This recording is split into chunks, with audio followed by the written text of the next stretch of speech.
this temporary government, provisional government that was in place, they had decided to continue the war. And the war was the main factor behind the original February Revolution. So people were very unsatisfied by that decision.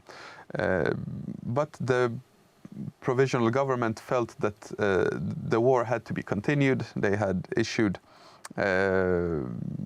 allegiance, or rather promises to the Western allies that they would continue their offensive. And this is when the Kerensky offensive took place in July, starting on July 15th.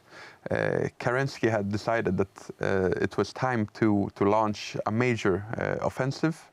But the people were simply so tired that immediately upon hearing on this, the day thereafter, on July 16th, the so-called July days broke out, a severe case of unrest, especially in the capital city, St. Petersburg, but also spreading far beyond. This unrest was mainly led by disgruntled soldiers and the most radical faction of these left-wing revolutionary groups, the Bolsheviks.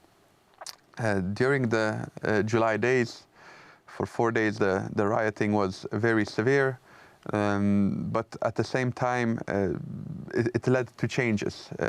Kerensky became prime minister himself. He appointed a man, Lavr Kornilov, as the commander-in-chief of the Russian army, who, after having seen what happened during these July days, believed that more order was needed in the Russian in Russia for the war to be able to be continued. He suggested that the death penalty had to be put back in place at the front lines, so soldiers that would be refusing orders could be executed without any long processes taking place. He also believed that any type of revolutionary signals had to be stomped out. He was especially displeased with these Soviets that had sprung up like mushrooms after rain across the country. This firmer hand of Kornilov started bringing tensions between him and his boss, Mr. Kerensky. And as things progressed, it really became somewhat of a power struggle between the two, even though still on the surface they were both cooperating. What happened next is not really certain. By September, Mr. Kornilov had enough. He believed that order had to be put back in place in St. Petersburg. And he started preparing military units to march on the capital city to restore order. This is when he received a telegram from Mr. Kerensky ordering him not to bring his troops to St. Petersburg. And here is where the historians start to debate what exactly happened. Because Mr. Kornilov, he argued that this telegram from Kerensky must have meant that the Bolsheviks have taken control of St. Petersburg and that they have forced Mr. Kerensky to write this telegram, which, according to Mr. Kornilov, looked unlikely to be real. However, other historians claim that this is just a fabrication made up by Kornilov to justify his coup against the legitimate power in the provisional government, amounting to a military coup.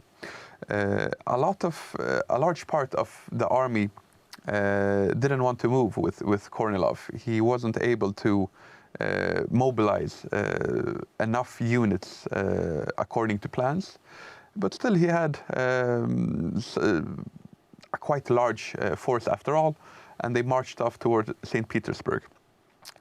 However, at that point, people were so tired with the war. The Bolsheviks, they had been agitating, they had put a lot of their people within the army, and they started spreading these rumors within the men that were marching with Kornilov. as he was progressing towards St. Petersburg, more and more soldiers were starting to drop off halfway, so to say, deciding that a better idea would be to go home to their farms and sit this one out, so to say. It meant that Kornilov never really managed to reach St. Petersburg. Instead, it became an aborted military coup, in the same way that Mr. Prigozhin turned back from Moscow having around 120, 150 or maybe 200 kilometers left, depending on the different versions of where they actually turned back. However, even though the coup failed, it had significant repercussions for Russian society. Mr. Kerensky arrested Kornilov for this coup, and he also severely sanctioned around 30 high-ranking military officers, some which had supported Kornilov, but some which had simply, according to Kerensky, they had not informed Kerensky about this upcoming military coup, and which had not strongly opposed Kornilov. This, in turn, displeased the army, which saw that they were being unfairly treated. They believed that they had sat this military coup out, more or less, and they felt that Kerensky was treating them poorly, which in return meant that when the October Revolution happened just a few months later, the army was unwilling to intervene on behalf of Kerensky and save him.